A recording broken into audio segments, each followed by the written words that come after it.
बिस्मिल्लाहिर्रहमानिर्रहीम। शोएब शेख साहब ये कोंडवा के ही रहने वाले हैं और इन्होंने ये ईमेल भेजा है जिसमें वो ये लिखते हैं कि अस्सलामु अलैकुम मौलाना, I really appreciate your hard work for उम्मा, however I wanted to meet you regarding कुछ मसले मसाइल है उनके।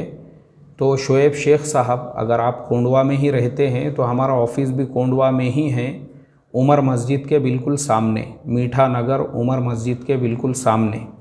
उमर मस्जिद के सामने फजले रहमान बिल्डिंग है, उसी बिल्डिंग के अंदर शॉप नंबर 4 ये इस्लाह मुआशरा फाउंडेशन का ऑफिस है, जहाँ पर मैं हूँ, हमारे मुफ्ती साहब है, हम दोनों यहाँ पे सुबह में तकरीबन 10 बजे से बैठते हैं। तो मैं वैसे 3:30-4 बजे तक बैठता हूँ।